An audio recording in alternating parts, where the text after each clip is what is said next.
Assalamualaikum warahmatullahi wabarakatuh. Selamat pagi dan salam sejahtera bagi kita semua. Di sini kami adalah praktikan dari Praktikum Mikrobiologi Industri. Dengan kami dari grup E akan menjelaskan mengenai modul dari pembuatan media daripada nama Jasa Teknik. Di sini ada saya sendiri yaitu Rian Moses Antonius Rubakti dengan NPM 160 dan partner saya Helmi Noval Rasyad dengan NPM 161. Baik, di sini ada pengertian daripada media pertumbuhan. Media pertumbuhan adalah suatu bahan yang terdiri atas campuran nutrisi yang digunakan oleh suatu mikroorganisme untuk tumbuh dan berkembang biak pada media tersebut.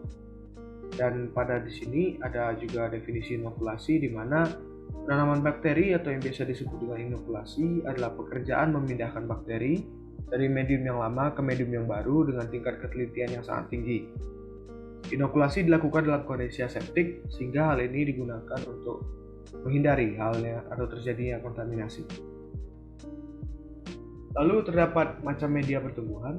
Yang pertama itu adalah media berdasarkan bentuknya, yang kedua berdasarkan komposisinya, dan yang ketiga berdasarkan fungsinya.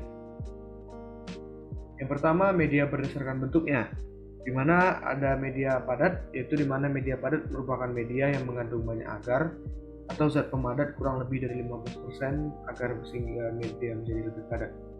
Lalu ada media semi padat atau cair, di mana media semi padat atau cair merupakan media yang mengandung agar kurang dari seharusnya, yaitu kurang dari 0,3 hingga 0,4%. Lalu ada media cair, di mana media cair merupakan media yang tidak ditambahi bahan pemadat sama sekali.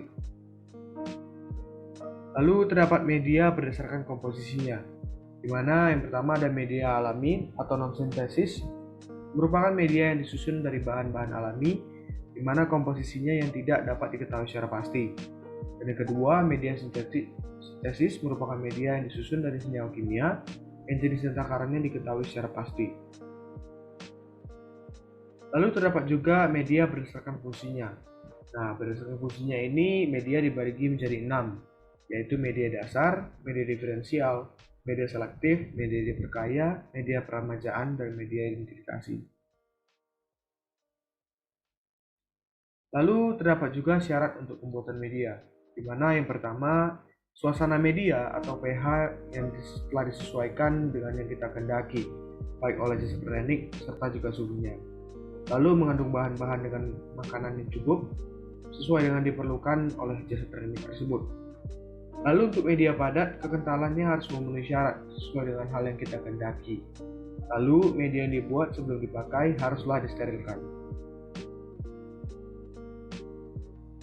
Lalu terdapat tahap pembuatan, di mana tahap pembuatan ini akan dijelaskan oleh partner saya, Helmi. Baik, untuk tahap pembuatannya sendiri, yang pertama adalah pencampuran bahan-bahan, yang kedua penyaringan medium, yang ketiga pengaturan pH, yang keempat penambahan antibiotik, yang kelima pemasukan medium dalam tempat tertentu, yang keenam ada sterilisasi medium, dan yang terakhir ada penyimpanan medium.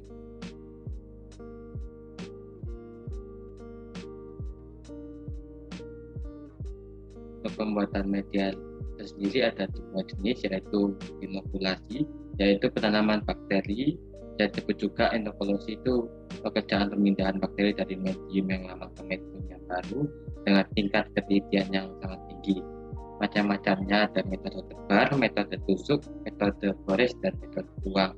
Untuk inkubasi merupakan proses pemeliharaan kultur mikroba dengan mempertahankan suhu tertentu agar bisa bertahan hidup dalam jangka waktu tertentu untuk melihat pertumbuhan bakteri.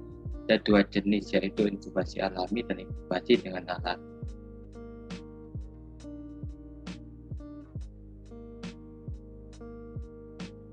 Untuk bahan pembuatan media sendiri, bahan dasarnya adalah air, agar, gelatin, silika gel.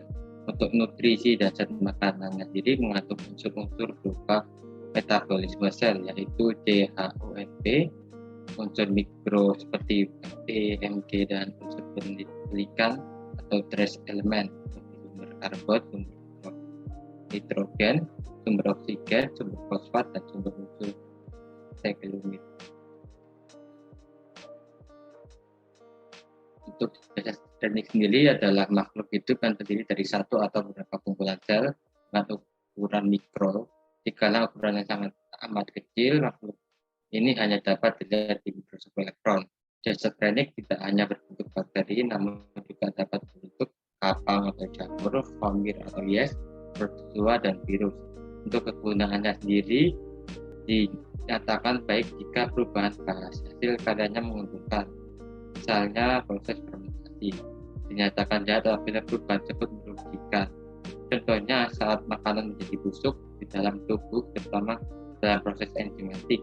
Jasa teknik ini memiliki peran dalam proses perubahan senyawa organik, karbohidrat, protein, dan lemak menjadi senyawa atau energi.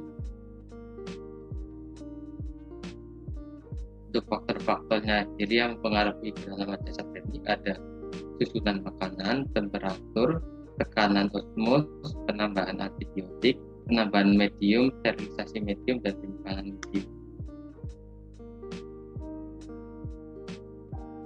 Untuk aplikasinya sendiri pada bidang farmasi, membuat obat dengan bantuan mikroorganisme, serta di bidang kedokteran untuk menguji banyak spesimen virus untuk mengenal berbagai jenis penyakit maupun sebagai pembuatan vaksin.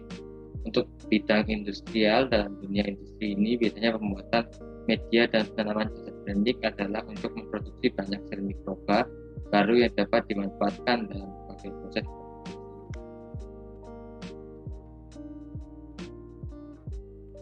Baik, mungkin itu saja yang dapat kami sampaikan untuk presentasi mengenai modul penanaman jasa teknik dan media penanaman tersebut. Apabila ada salah kata dari kami, grup E dari sesi D2, kami minta maaf sebesar-besarnya dan kami tutup dengan wassalamualaikum warahmatullahi wabarakatuh. Selamat pagi dan terima kasih.